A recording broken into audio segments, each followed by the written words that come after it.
Hello, everybody. Welcome back to another live episode of Shifting Happens with me, Rory, Talks Motorsport, AJ, and Marshall, or also known as Double Wave Yellow. Double Wave Yellow, sorry. But yeah, today, this is our first show of 2025. So we would like to thank everyone who has shown tremendous support over the last, at the end of 2024, and hopefully it's the same in 2025.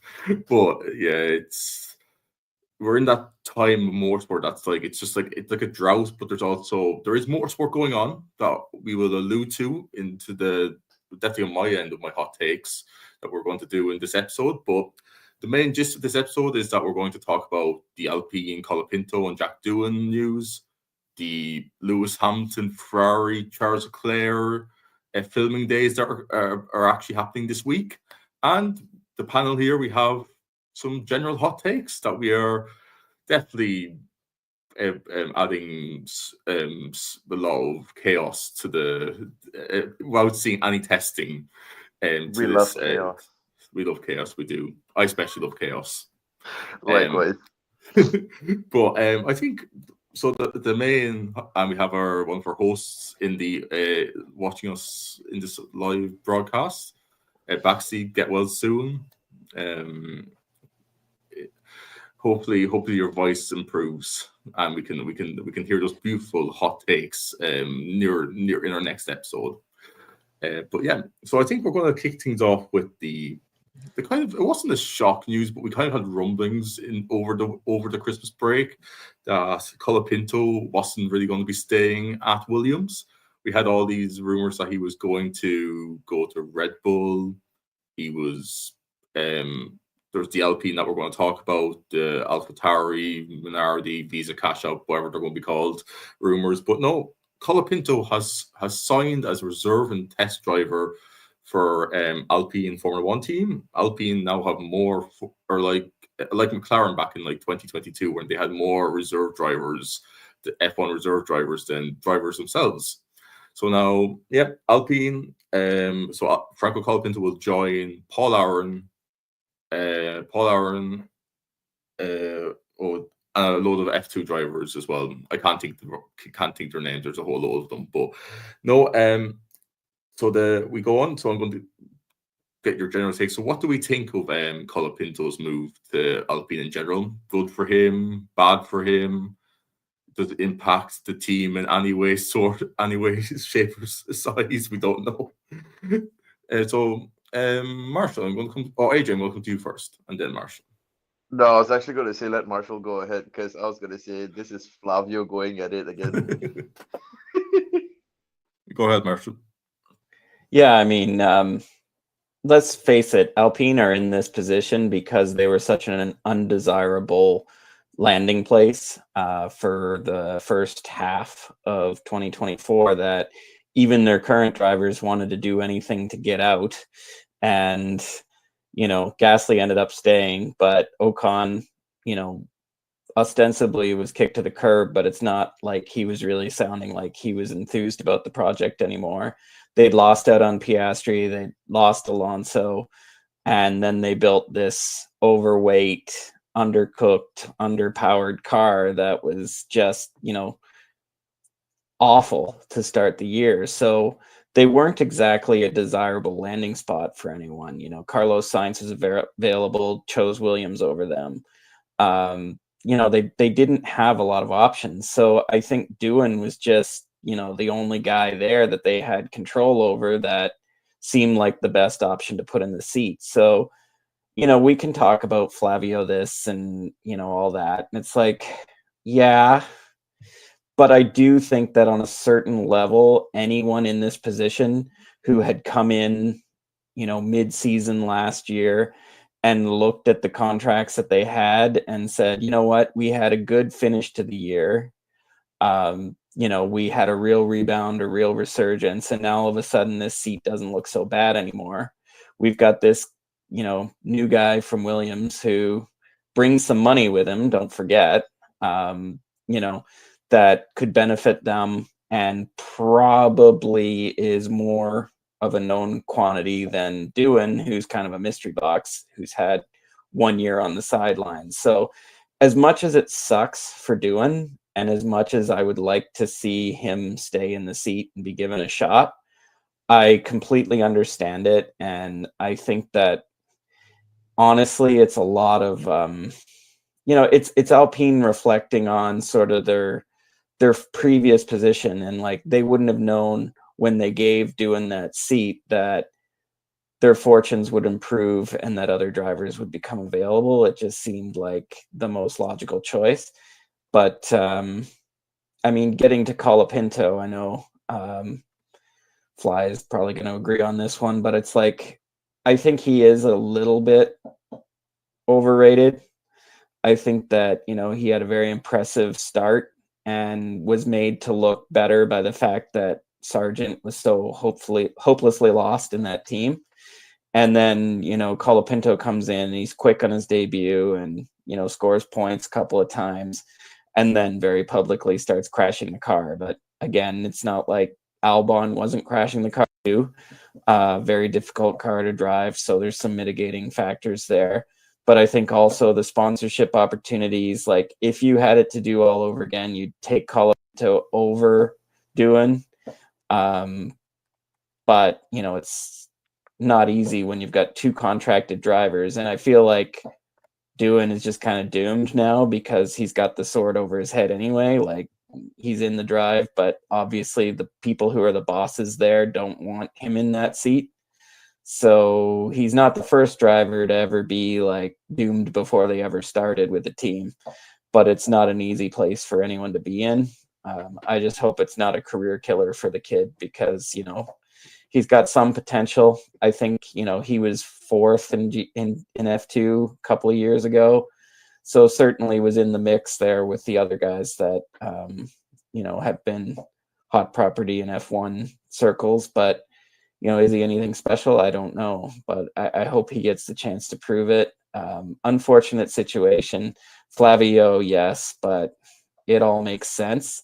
And it's all just sort of part and parcel of the ruthlessness that is this sport. Like it's not fair to Doohan, and it's just he's a victim of circumstance, but at the same time, he will hardly be the first driver in history to ever face this situation or to be treated unfairly by, this sport. It is kind of what it is. And I don't think it's Colapinto's fault per se, but everything about it just seems to make logical sense. And yeah, we have with transition to you, AJ. We have with Flavio, of course, and he like Baxi says, Franco will bring the most important things: money and the currency of attention. He brings the big fan base from Argentina and Latin America, especially now that Checo, Sergio Perez is now absent from the sport, and the Argentinian sponsors that we saw Williams announce regularly each week that were joining the team, and apparently a part of Colapinto's 5-year contract, which is actually a 5-year deal according to Planet F1, and in an interview with his with his current management, that Williams made a deal with Alpine that they would split the Argentinian sponsors in compensation for the fee of getting them out of the Williams contract. So James Vowell says we're going to keep the money, but we get some of the sponsors and you get some of the sponsors just to keep Williams happy that they're not losing all these valuable sponsorships. So AJ, my question is, is this one of the reasons why as well that Flavio, Alpine, Alvaro have seen this potential in Colapinto? And also, it's like Marshall has said before, it's also that the change of fortunes for the Alpine team since last year after making that decision of signing Doohan, that they didn't expect the car to get that double podium in Brazil. I know it was circumstantial, but still, they once they put those upgrades on Gasly's cars, especially, the team did their form did change, and they were able to be more consistent and challenge for more points in the midfield. Yeah, so that's the thing, right? I think I may be tackling this from a slightly different angle from what you and Marshall were talking about, but I do agree in principle with everything that you guys have said. A big part of it was due to the uptick in performances, which is why they are in this somewhat precarious situation. But is it really a precarious situation when, at the start of the year, the Alpine management was a bit of a mess. As the year goes on, you start getting things sorted out. You bring uh, someone who really shouldn't be back on the paddock at all. You bring Flavio back, and things start going in the right direction and whatnot. Um, and eventually, at some point, there's going to be an uptick in performance. When you have an uptick in performance, you're going to have more options available to you. So here's the thing. We know what Franco is capable of to an extent. We know the money that he brings as well. We know the attention that he brings as well. Exactly like what Maxty was saying. What I think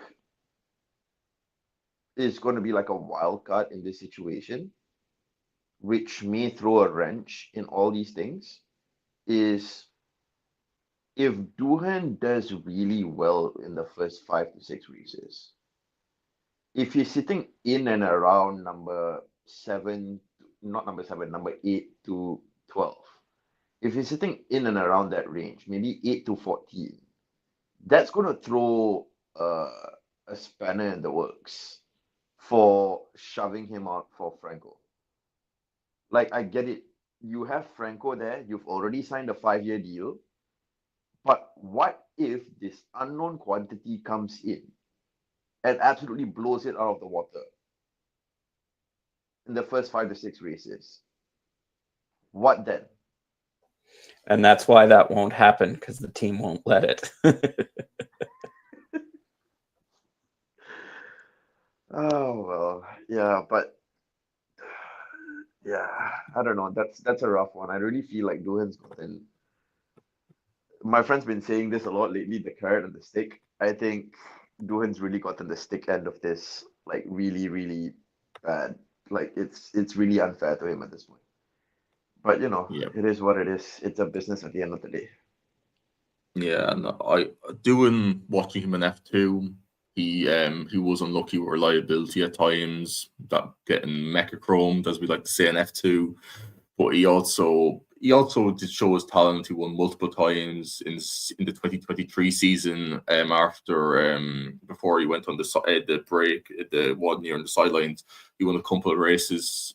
He could have been in the title charge for that season if he was more consistent and actually if he had a bit of luck.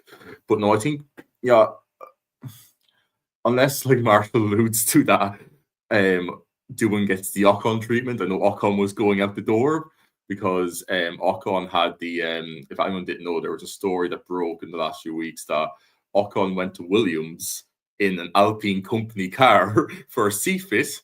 And Alpine didn't know that. Alpine only realized that he was at Grove, Williams factory, because they had a GPS tracker in the company car, and they could tell if he had a C. Yeah, he was there for a CFIT. So that kind of, and he didn't tell them that he was going for a CFIT. So that kind of annoyed them a bit.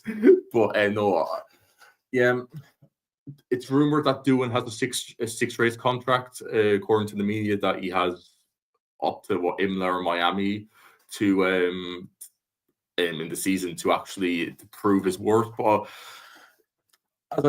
as everyone has jumped in the hype train, even me at some point, that he could be replaced.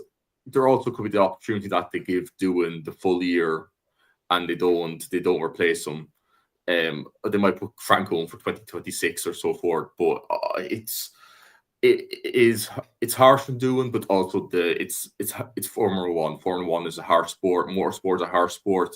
You can't just keep it drive. There's always a chopping block for drivers, even if people they're fans of that driver. We saw Ricardo in the summer. His performances weren't the greatest. But he was brought into that AlphaTauri visa catch up to do one thing and get into that Red Bull, and he wasn't showing his performances.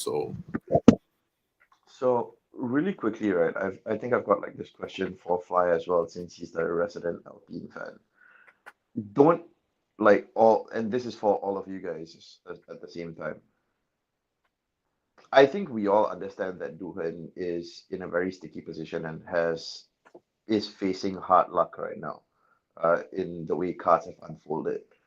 But don't you think this is sort of like doing him an injustice as well? Because he would have definitely played like a big part in the uptick of performance last year when it comes to upgrades and testing and all sorts of things being in the sim.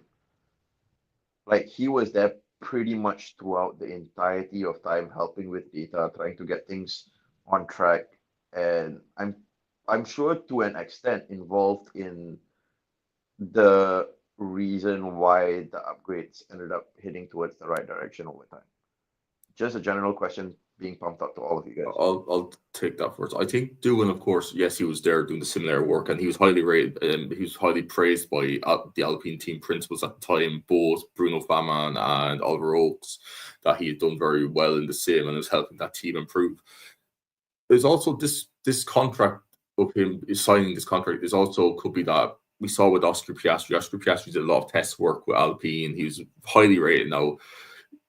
Compared to Jack, he was much more highly rated and much more had a bigger. His junior motorsport career was more glamorous than Jack's, and there's much hype around him. But I think this could be also a situation where Alpine said, "You've done all this work for us. We're going to give you We're going to give you a race seat to see how you're going to do, and then we have the 6 races or whatever races to see is all the development we put into you worth it." You could say 6 races are a bit too short, but Alpine just cutting their losses just to see is there any point in just giving him a race seat, or just tell him we can keep you, but we're going to keep you as sim and reserve driver until we find a better replacement, i.e. Franco Colapinto at the moment. Yeah, for sure. Hi guys, Happy New Year. Cheers. I'm at work, so I'll just make it really, really quick. To answer AJ's question, this is a pure injustice on Jack. I listen. If we were all in some sort of this position at work or in the business that we were in, we all have to agree this is totally unfair. But however, we've all been there. It's a money grabbing situation. It's attention. I mean, you are basically seeing that an Alpine team itself, that back in June of 2023, they put in 200 million euros into this, right? And there has been no winning races. There has been no consistency, at least right after the top teams. And then you have a pure investment of a Ryan Reynolds, Rory McIlroy, Patrick Holmes, Travis Kelce, like the list goes on and on. These are investors that want to see some type of return eventually. They're not just millionaires and billionaires for nothing. And back in October in 2024, Alpine was down 7.7 million on its own. So it's an unfortunate situation for Jack, but going into this new year, knowing that next year the regs are going to be different, knowing that you're now going to be having a Mercedes engine, you have to somehow create excitement again. You have to somehow go into this season, probably not expecting to win races, but you have to stay competitive up there, and you have to be like, we all know the top teams: Red Bull, Mercedes, Ferrari, McLaren. You got to be fighting for spots 4, 5, and 6. You can't go after 6. And when you kind of think about it, what sounds more attractive? A Pierre Gasly and Jack Doohan team, or a Pierre Gasly, Franco Colapinto, what we just seen team from Franco? Yes, granted. And as much as I dislike when Marsh brings up the crashes, it's there. There's no questions about it. But I also feel like any other driver that was in that Williams would have had the same situation. Probably, I don't know how many crashes per driver, but that car was not great. That car was absolutely Sargent was crap. the only one last year who didn't crash a Williams. No, he did. He had Sandboard. He crashed all the Sandboard. upgrades. Yeah. But Sargent's the only driver who didn't write off a chassis. Yeah, Williams. Oh, right, chassis. My bad. Yeah. Well, I mean, there is that point as well. But overall, to me, it was just about not popularity, but what sounds more attractive to gain attention, And then, yes, if you're Alpine, why not bring a Franco in? But then as well, when you look at Baxby's comments, they could have brought in Martins as well, right? A proven F2 guy who's been more consistent at it, to create that. But as we all know, guys, money grabbing. What can I connect this with? People, and I said this in the last podcast, people in Argentina are now going absolutely nuts waiting for Franco's line of Alpine merchandise to get released. They're looking up dates to go and even see these F1 races, even if he's a reserve driver, because they know that at any chance that Jack doesn't perform or something unfortunately happens to Jack that's off track, guess who's in that seat? It's going to be Franco Colapinto. And here comes the money, here comes the stocks and everything else that comes with it. So I think this was a tough situation for Jack, and it's very unfortunate because he left F2 a year and a half ago to achieve his dream, and he's there, and then now this 5-year contract, which I believe it's 5 years, right? It's 5-year contract reserved for, but that could change at any time. To me, contracts are made to be broken, especially in this sport. But yeah, man, it creates a type of pressure that Jack, man, that if you have a chance to succeed in this, you're gonna have to start from the get-go, my man. And that seems totally unfair. And I could be the biggest Franco guy because from this group, which I kind of am. But man, I can't imagine what now this young man in 55 days, thanks to Williams, by the way, who put that post out there that there's 55 days until the Australian GP. He has 55 days to figure it out, man. Because this is his career. Like Franco has a 5-year contract that could be broken out, but he can sign with anybody else. I'm not sure what's the buyout, if there's any, but to me, again, Alpine had to do something that was attractive to them, not only themselves, but to their investors, especially since they're losing millions of dollars every single time there's no results. Marshall, do you have any comments on this? No, I think Fly pretty much sums it up there. It's business, it's money, it's Formula One. I mean, it's just funny. I was just listening to the Bring Back V10s about Portugal 91, and it's like the musical chairs of Eddie Jordan trying to sell his seat for that when Gash went to jail, and they had Schumacher, sold him to Benetton, or kind of lost him to Benetton. Then they had Moreno, but then they got rid of him and they went with Zanardi. And then Gasho wanted to come back, and Eddie Jordan was telling him, like, look, I just, it benefits me if you get convicted, because then I can terminate your contract and I can sell it to somebody.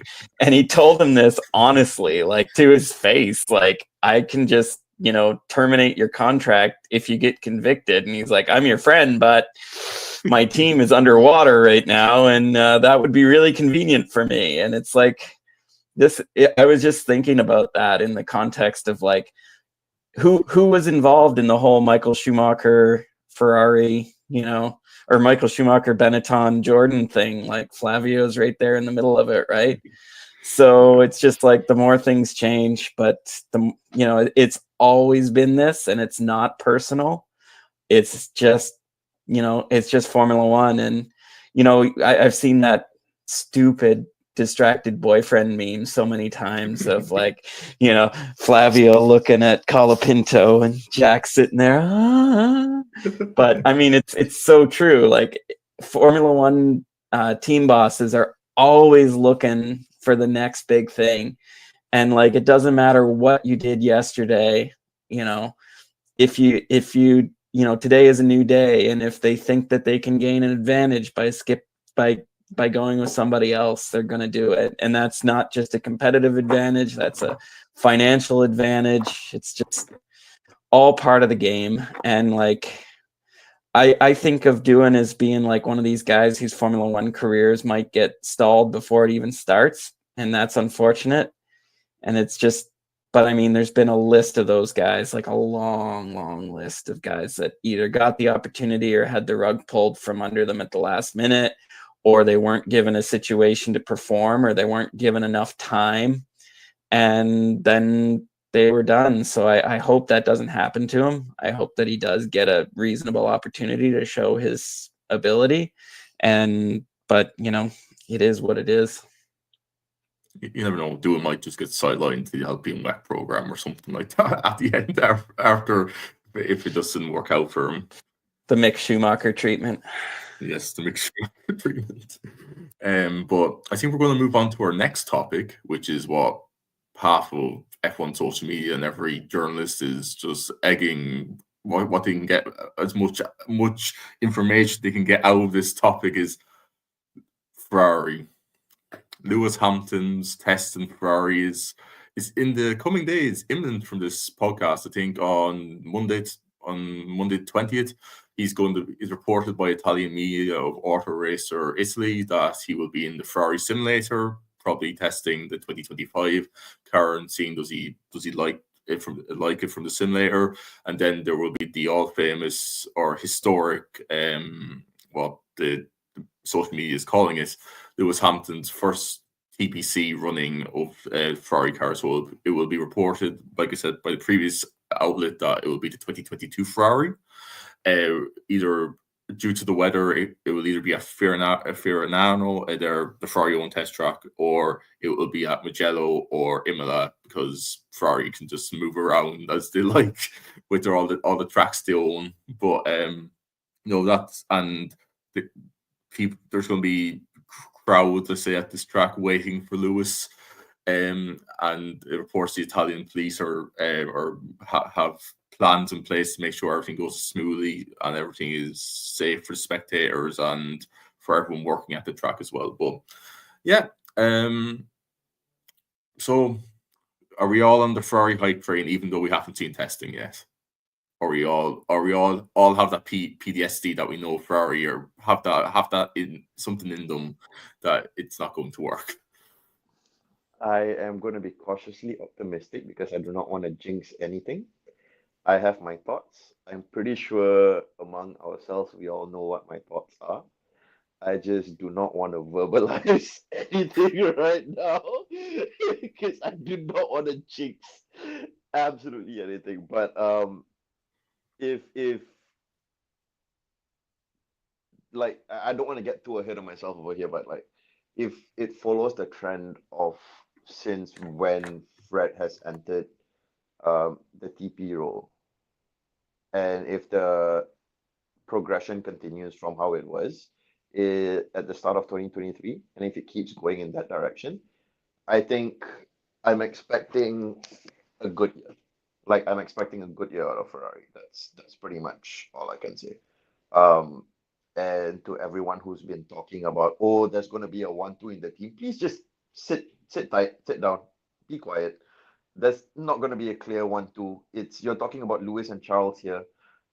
Lewis, who is literally arguably the best or the top 2 drivers of all time, and you've got Charles, who is the literally president of Italy and Ferrari at this point.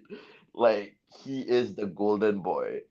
It's 2 people who also very much respect one another. I'm looking forward to see how he grows with Lewis in the team, because I think he really benefits from it. It's about time. I've liked how Charles has grown over the last 3 years, specifically over the last year and a half. It's going to be interesting. It's going to be good times. Yeah, and I know, Marshall, you can't wait to talk about Charles Leclerc, so I'm going to let you. The stage is yours. Charles Leclerc will be the 2025 Formula One world champion. Double knock on wood now. Knock on wood right now. Don't jinx the hell out of this. We were supposed to do the hot takes a bit. I hope this is just a preemptive hot take and you have a nuclear take after this, but... Oh, I do. Don't worry. No, I'm just kind of being facetious here. Obviously, it's going to depend on a lot of things, but if Ferrari does have a fast car, what I think the impact of Lewis Hamilton is going to be is that he's going to help stabilize and, make that team more professional in its operations. And he's going to be the one that's pushing that team to be better. He's not going, like, we are checking is not going to fly with Lewis Hamilton. It is not. And, plan A to Z is just, he's going to bring a certain level of expectation to that team in terms of what he wants out of them and how he wants to develop the car and how he wants to develop the race team to suit what he's used to. And some of this Ferrari stuff has gotten better under Fred, but it certainly hasn't gone away. And like a lot of it is just, you know, their way of doing things. And it's hard for one person to come in and say, hey, we're going to change this, and the team just to follow suit. But it's another thing when it's a 7-time world champion coming in on the biggest paycheck that Ferrari has ever paid. So, you know, you are all of a sudden the CEO, you know, John Elkins' money is on this guy. They're going to listen to him, and they're going to have to listen to him, and they're not going to be able to just be like, we are Ferrari and, you know, what we say goes. No, Lewis is going to be big in that team as to how it operates. And if I could say this, and AJ, you may, I'm going to be careful with how I say this, but Charles Leclerc's biggest weakness is his loyalty. It's also a strength, but it's also his weakness, in that he was always expecting Carlos Sainz to play nice, and he was always expecting everyone else to have the team game in mind. And when Carlos went for his own selfish reasons, he always felt like personally affronted by it and never gave back what Carlos was giving him. He always was like deferential to the team. Stay out, stay out, stay out, stay out. Up, pit, box, box, box. No, you know, all this stuff that happens to him, and he's trusting in, like, he trusted in Xavi, who I see is going to Cadillac now. He trusted in him far too long. Like, that relationship was not working. And it was clear to anyone listening on, you know, on F1 TV that relationship was strained. But he stuck with it for what, 2.5 seasons, 2 seasons, like way too long. And, you know, he had to tell Fred what he was looking for, but at the same time, I think that he's a little bit too Ferrari loyal, or too Ferrari, like too ingrained in the way that Ferrari works, that he himself probably doesn't even realize the full extent of Ferrari's issues. Because in a lot of ways, if you've worked for a company for, you know, as long as Charles has been a Ferrari guy, you're going to get used to that way of operating. You're not going to have any experience of it any other way. And Lewis is just going to come in and say, no, this is how Mercedes ran it. This is how I want it. This is how we're going to do it. And I think Charles is actually going to be the major beneficiary of that. I think that what Lewis brings actually plays to, you know, Charles' weaknesses, and makes those, you know, he actually complements what Charles is missing in terms of his game with Ferrari. And if Lewis can help bring that team up, you are going to see, you know, more consistency, less weekends like Canada, which I was just watching again recently, and what a shocker that race was for him. You know, you're going to see less of those weekends where, you know, his side of the garage just doesn't put it together operationally. You're going to see fewer mistakes from Ferrari in terms of strategy, just because they're going to be more well put together. And yeah, I think that Charles will be the one to benefit from that. And, you know, I'm sure that the Lewis fans are going to be angry and saying, you know, why do you think Charles is going to be, you know, faster than Lewis? Well, obviously he's been ingrained in that team and he knows the car. It's going to be harder for Lewis to come in and get to grips with that car after driving the Mercedes for so long. And it's going to be a mental change for him where, you know, Charles he knows where all the buttons are. He knows how the power unit works. He knows everything about how they develop their car and do their testing programs and everything. There's going to be an incredibly high learning curve for Hamilton to come in and learn everything that Ferrari's doing and how their car is built. That is just going to be second nature to him coming over from Mercedes. And, you know, we're talking about a couple tenths here and there, you know, that's going to be the difference. Is going to be, and we know what a qualifier, like Lewis's qualifying has really kind of dropped a step to George. And I think Mr. Saturday is a bit underrated in that reason for why Lewis's qualifyings were seen as poor, because I think that Lewis had the race pace, but George is just a really good qualifier.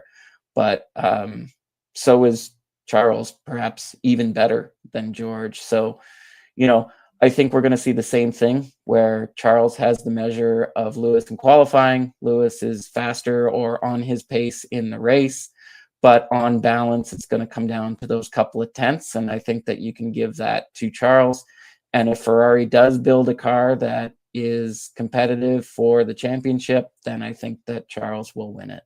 And I know that was a long ramble, but that's how I see it going.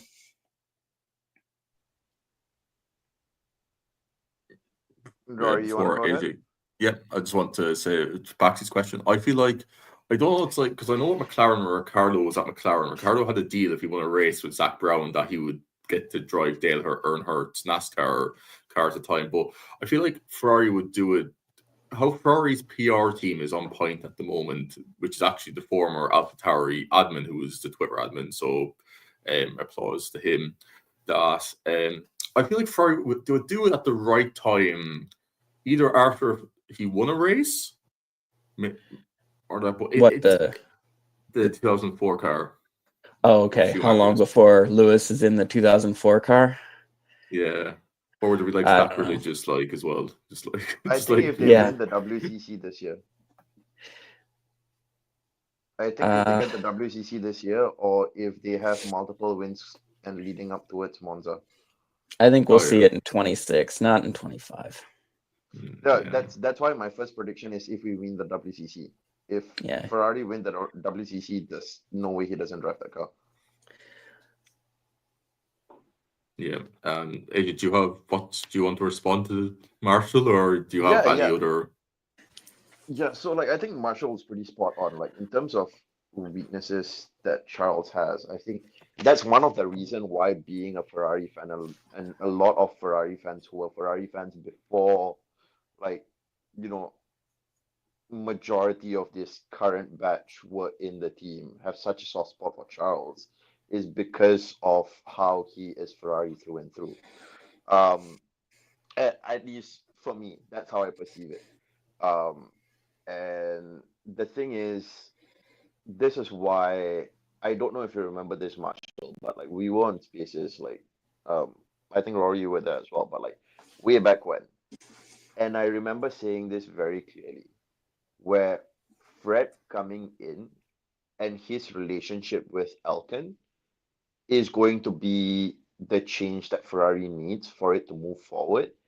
And the person who's going to benefit the most with this is Charles because of the relationship that Charles has with Fred.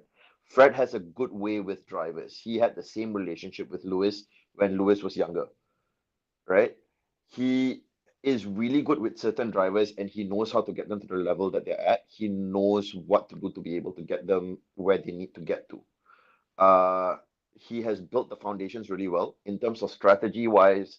Honestly speaking, last year Ferrari strategies were pretty much, I want to say 90% of the time, really good throughout the season, barring a couple of races here and there, which is by Ferrari standards over the last decade, a huge uptick in terms of how they've done things.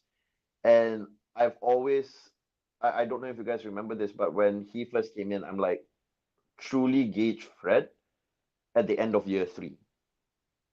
We are starting year 3 now. Wait until end of year 3, and then we will see the impact that Fred and Alpine have had. Because this is, I think, the first actually healthy situation in the entire team right now. And bringing Lewis in at this point in time is crucial for that set up towards the future. It is very important in the direction that the team is heading towards, moving from this 3-year mark forward.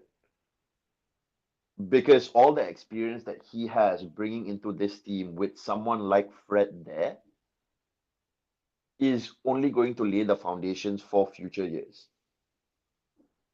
And it's only going to help people like Charles grow. Like, look at it. Yes, Xavi was, I agree with you. He was there way beyond expiry date. Way beyond expiry date.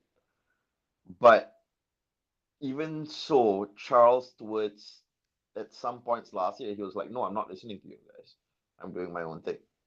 It's something he had to grow into. and that's what I'm looking forward to seeing more of. I do hope he is a one-man team. I genuinely do hope he's a one-man team. Um, because you don't see it often. You rarely ever see it, and a story like that would be one for the ages. Like, I may be getting ahead of myself here, and like right now on the paddock, he is on the grid. He is my favorite driver, but he is not by any means my favorite driver of all time. Um, if, if, big if, and this is big statements coming up. Um, if Charles wins a couple of WDCs with Ferrari and a WCC, at least, right? And he stays throughout his entire career with other people winning and Ferrari winning, he will go down in the books as one of the most, if not the top three most legendary drivers the team has ever had.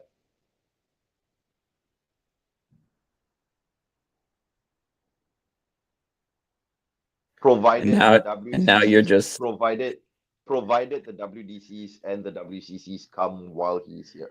If they don't, he won't hit those levels of legendary status. and now I can just see the tears welling up in your eyes as you picture those images. Hey man, I swear to God, seeing him and Lewis and Fred celebrating a WCC and WDC, bro, that would be insanity. I would just be losing my absolute head. And one thing that you did say about the number 1 and number 2, I'm already starting to see people on Threads and the other hell site saying, this number 1, number 2 nonsense.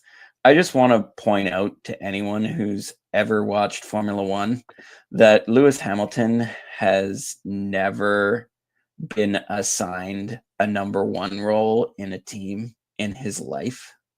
Like literally never once. When he started, Valtteri, I'd argue with that. well, Valtteri had equal status and Lewis just smashed his brains in. I mean, let's be clear. It was more like equal. It was equal status, and then Mercedes did say, unless whoever is further in the championship, we will put focus on. But it was never like definite number 1. It was more like equal footing until there's a championship on the line. Yeah. And like, and Bottas just never, Bottas 2.0 never came close, and Bottas 3.0 never came close. Like, I don't think that there was some, anything holding Bottas back. He just wasn't as fast. Same with Heikki Kovalainen and McLaren. Like, he just never betted in there. And he was probably better than he looked at McLaren too, but it just never worked out there. But, when he came in, he was teammates with Alonso, and Alonso was the defending world champion. And, he tied him on points at the end of the year. The next year, Kovalainen came into the team as the hot property, but Lewis seed him off, and those 2 years were just no contest. Like, Kovalainen was like Sergio Perez this year, it was just, especially in 2009, he was just nowhere. And then when he moved to, when Button came over, Button was the world champion more recently than Lewis was. So they were both single-time world champions, and Button actually outscored Lewis. Like, if you look at Button and Lewis side to side, like head to head in their comparison, Lewis had one more race win and beat him 2 out of the 3 years in the championship. But if you look at overall points scored, Button actually outscored Lewis in their 3 years together by a very slim margin, I think like 1%. So, in their time together, they were as evenly matched as it was possible to be as teammates in 3 years, just like George and Lewis were subsequently, like absolutely neck and neck. And I think the difference came down to George's disqualification in Belgium, because that ended up reversing the head-to-head result over their 3 years together. And then, of course, Rosberg and him, even when Lewis won in 2014 and 2015, Rosberg was able to come back and show incredible form and take the fight in 16. So even with 2 years of winning the championship, they didn't tell Rosberg, nope, you're the number 2. He came back and won, I think, the first 5 or 6 races that next year and was, right in the championship fight. So, I just don't understand this belief or this idea that there has to be a number 1 and number 2. If you're a Lewis Hamilton fan, that he relishes the straight fight between a teammate, and he's not particularly worried about these labels. He's just going to go out and he's going to race his teammate fairly and cooperatively and try and beat him on merit. Like, he had very close teammates all through, like 4 out of his 6 teammates he's been extremely close to, and they never really found the need to determine a first or second driver. It's just it's all how it works out. So it just belies this misunderstanding, and I really don't know where it's coming from or why. But like the idea that either one of Charles or Lewis is going to be determined to be a number 1 driver, no, that's not what you signed Lewis Hamilton for. If you have Charles Leclerc, you're doing it to have a super team. That's the point. The point is to have 2 number 1 drivers. That is the point. Like, if you're saying, oh, we're going to have a number 1 and number 2, then why are you even signing him? Like, you already have your number 1 driver. If you want the Red Bull model, then go with the Red Bull model and hire a number 2. Get a Rubens to your Michael Schumacher, if that's what you want. But if you go the super team, then why are you putting labels on it? It just defeats the whole purpose. Anyway, that's my rant for the day. No, it's very valid. Like, even we see with Ferrari in recent years, when I remember Fred was always asked between Carlos and Leclerc that who's the number 1 driver, and Fred always says there's no number 1 driver. It's whoever is the fastest driver of the weekend gets preferential treatment, and that it's always happened with strategy. Whoever starts in front, it happened at Mercedes. Whoever was the lead driver starting the race in the position would always get preferential pit treatment. Same, Red Bull, they say that, but it's more just the number 1 driver. Have Verstappen to your Perez, or Verstappen to your Gasly, Albon, Lawson now, but we'll see with that. But I think it's time to move into some hot takes. And I've been thinking, but I think does anyone want to go first, or will I start off my first hot take? Go for it, Rory. Go for it. So, yeah, my hot take is general motorsport. F1 is not the pinnacle of motorsport. It's the pinnacle of technology in motorsport, because there's so many great racing series out there. We have the Roar Daytona endurance racing, if anyone knows, where we have racing during 24-hour races like Le Mans. Next week we have the 24 hours of Daytona, which I can't wait for. Can't wait to see all the the GTPs, LMDHs, all we're calling it the golden age of hypercar racing, of all the manufacturers joining. We have IndyCar, which everyone just sleeps on because it's a spec series, but it's actually one of the most competitive racing series. If they would actually market that, but if they would stop, I know they have to market Indy 500 because that's what makes their money, but if they could just market it, which I think Fox is actually doing very well at the moment with their recent commercials. But I think F1, they market as the best 20 drivers in the world, which is not true. It has about top maybe 5, you could say 10 debatable, but I think 5 is really, or 6. But it's great for innovation and motorsport because it has a budget cap, but still the greatest minds and so forth. But there's so many other series who have much more better racing standards, and not standards wise, but it's more like you get more enjoyment out of it. Like, you're not just waiting for a DRS overtake. There's actually IndyCar, you have endurance racing, you have strategy involved. It's so getting into Rory, endurance.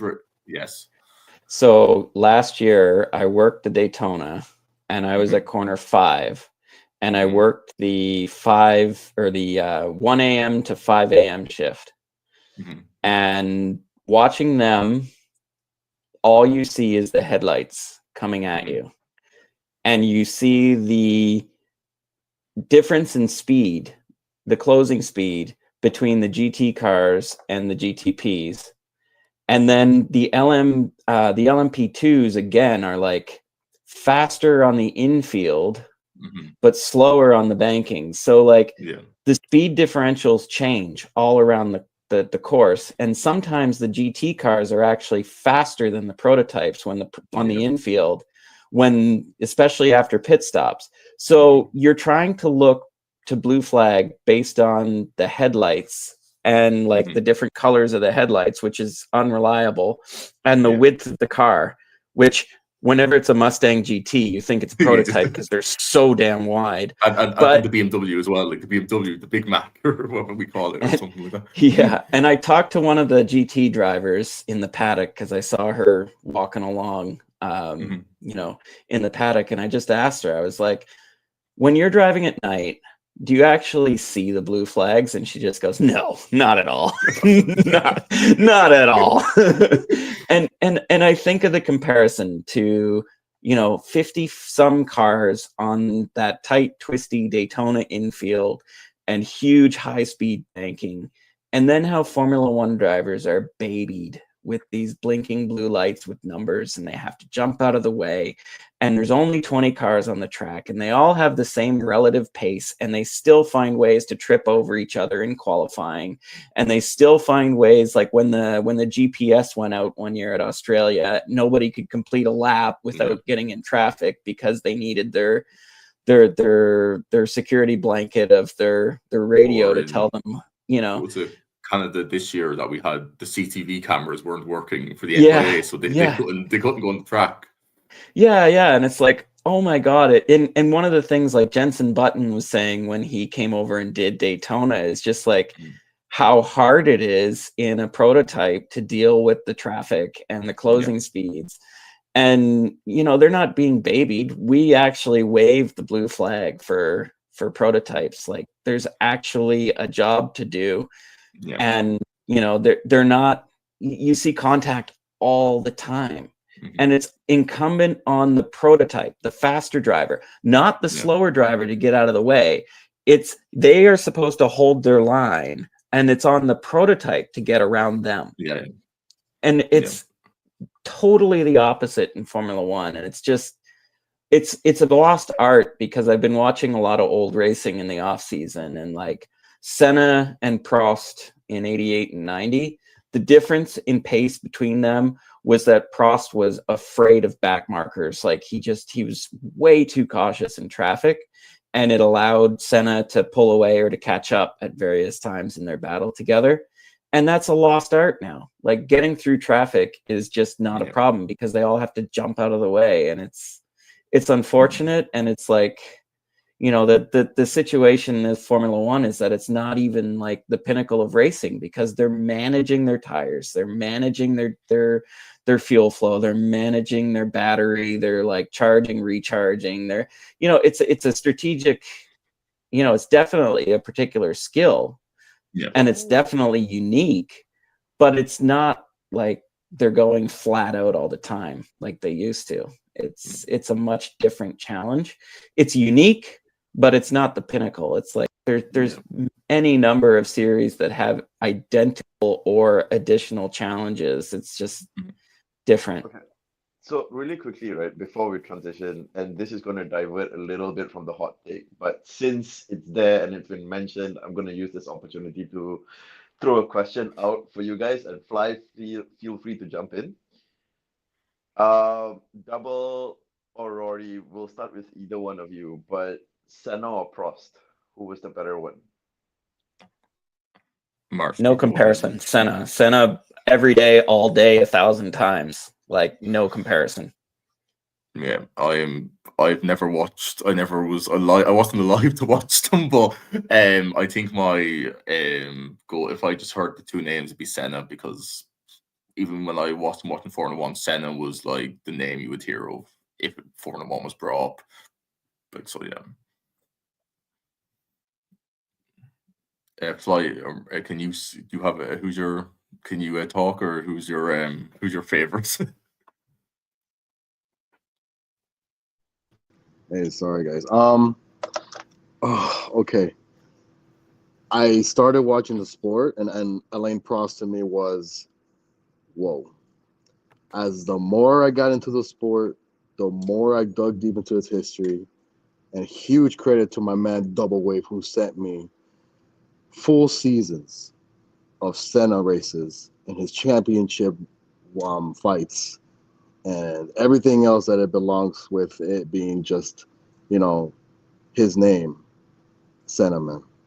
Senna. I think for you oldies that have been watching this sport for a long time, we'll probably say Senna, but I think the newbies have to take the time. And when Marsh said 88, my heart just beat, man, because again, I get it. It's not in HD.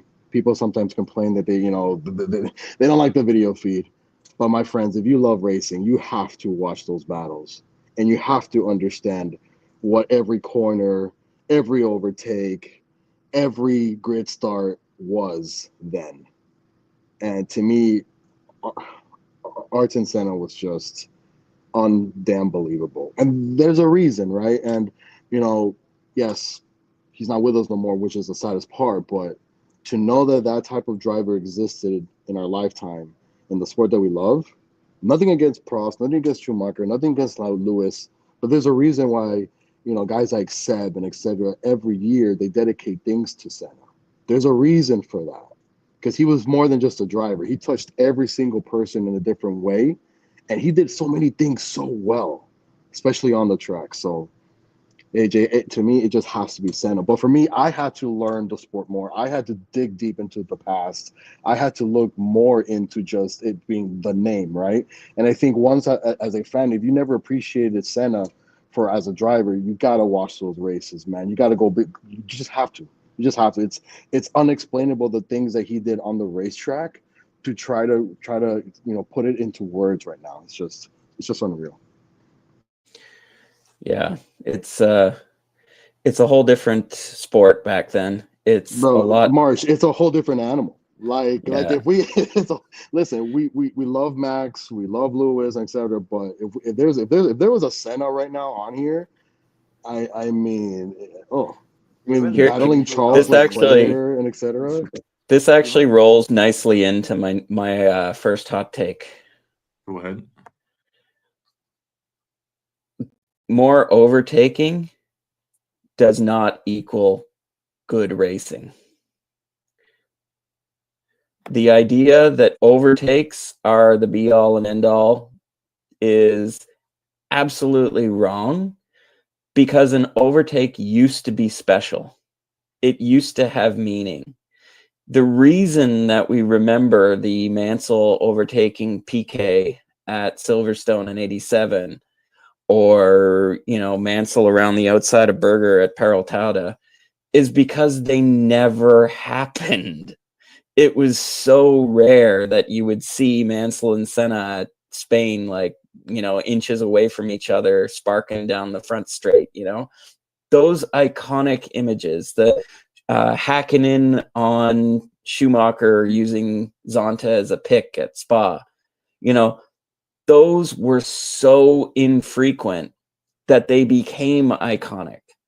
And now you're like, oh, remember when, so-and-so passed so-and-so at X? I'm like, no, not really. Like, I really don't. Like, can you remind me? What was it like? And it just doesn't mean as much now with the RS and with the, with the Pirelli tires that, if there's a tire mismatch, then it's taking candy from a baby. Or if it's like, one guy's got more charge and they just kind of drive by on the straight. Like the race that I think of, and I think that it was an important race from a championship perspective, but Brazil 2021 was a terrible race. Terrible.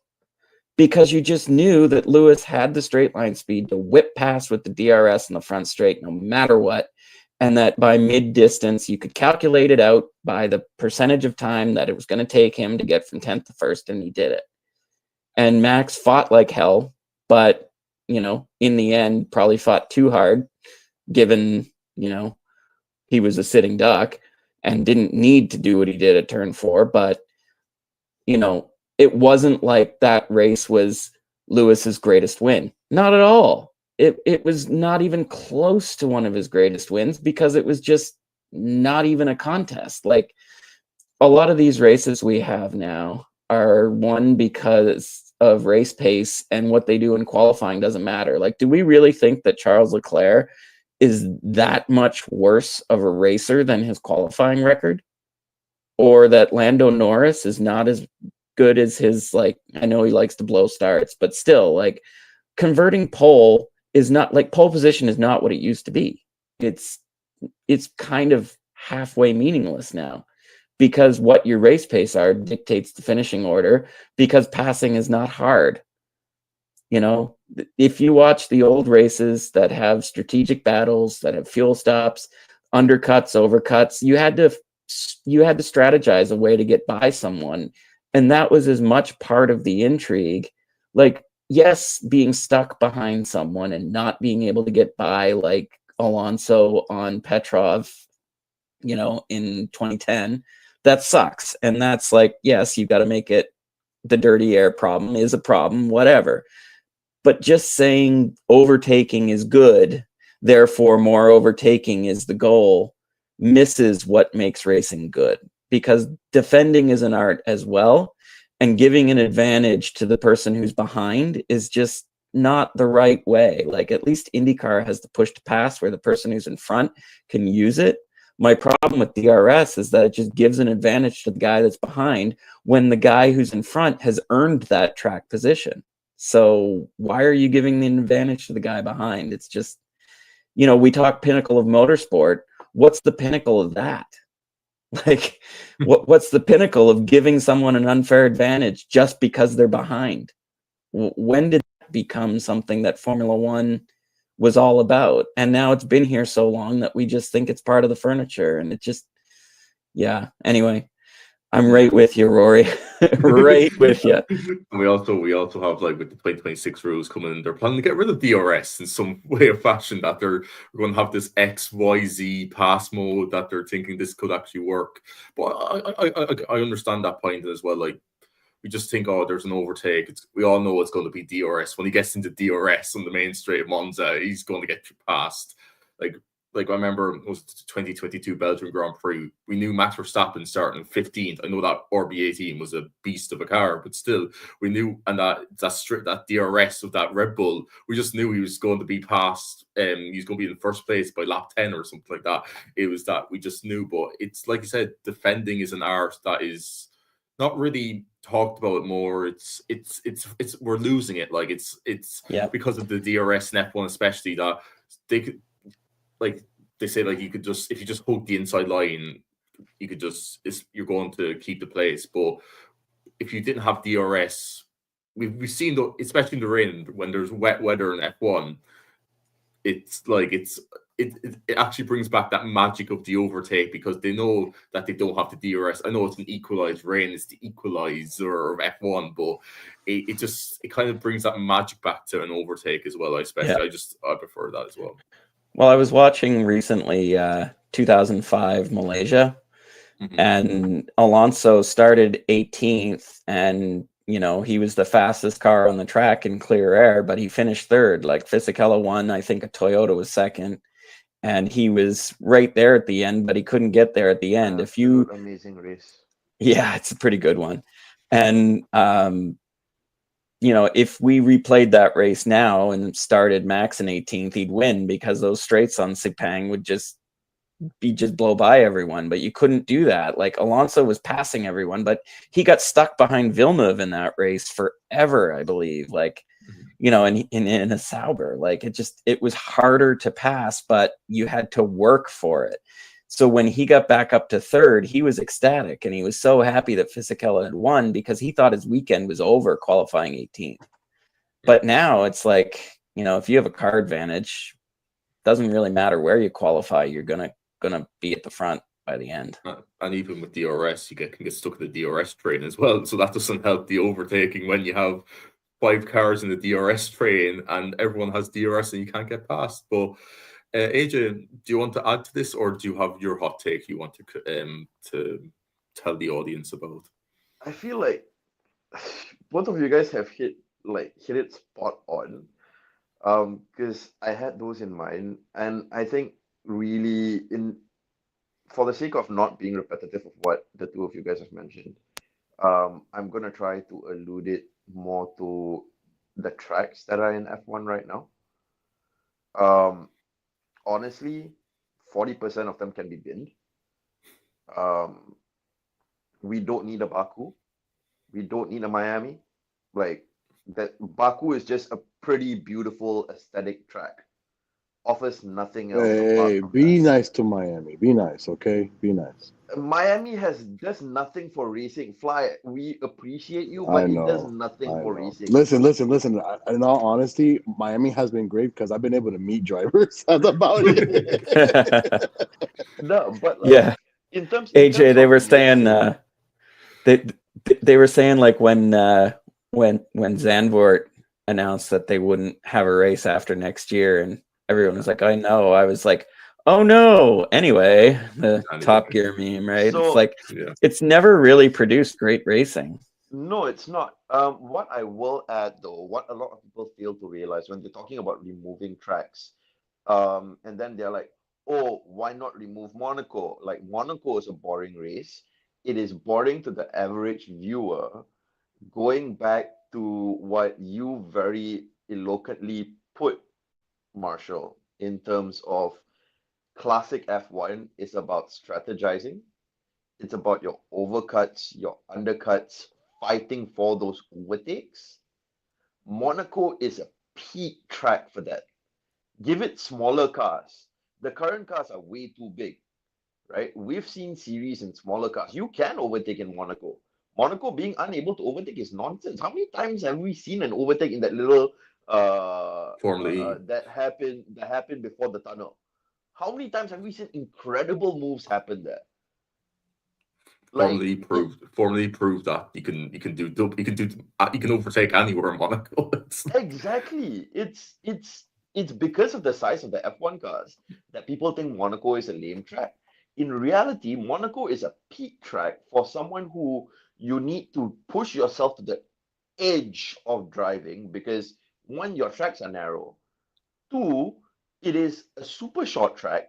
Three, your teamwork goes a long way on that track. Your team planning, your ability to manage your tires, your ability to think on the spot based on the directions of the weather and stuff like that, that goes a long way in Monaco. Baku doesn't give you that. Miami doesn't give you that. Bloody hell, Zandvoort doesn't give you that.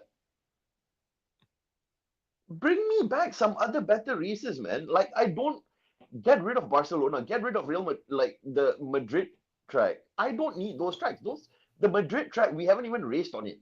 I looked at the layout. It looks like it's going to be a horrendous track to drive on. Yeah. I actually It looks like forgot. I actually forgot that they were adding that.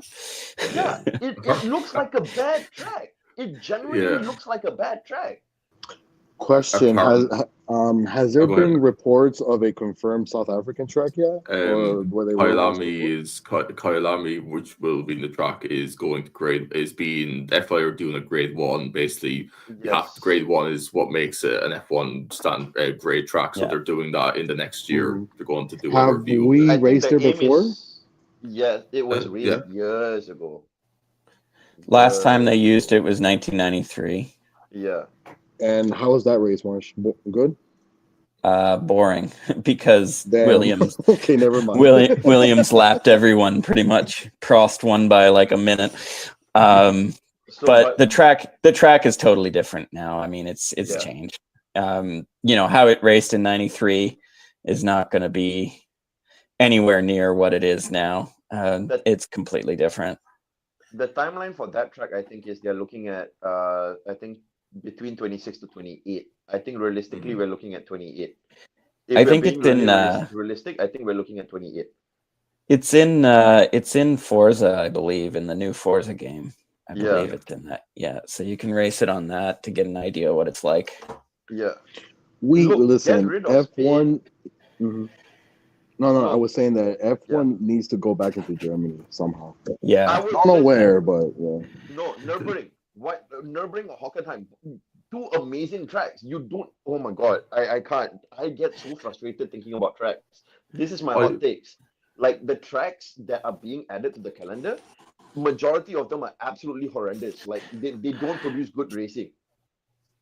Hockenheim was Hockenheim is the shadow of its former self, though. I agree with your point, AJ. It's more getting crap tracks because no one wants to put money into these traditional circuits to host an event. It took the Japanese Grand Prix, the Suzuka, to stay on the calendar because Honda now is the promoter. Really, they sponsor Mercedes. Used to promote the German Grand Prix at Hockenheim back in 2019, but that's gone. And as well, the problem is, yes, we have a German driver on the grid. We have German teams of technically Audi and Mercedes, but there's not much of a. It's kind of F1 in Germany has, even the TV ratings has kind of been dying in the last few years. It's not at the Schumacher levels that it was. Yeah. No, I definitely agree. It's okay. So here's the thing, right? I'm going to bring the other side of the coin. In terms of pure racing, it is very frustrating about the tracks and what's happening with the tracks on calendar. Extremely frustrating. Sure. But to play the devil's advocate, see, this is where I hate the fact that I understand this. I hate the fact that I really understand this.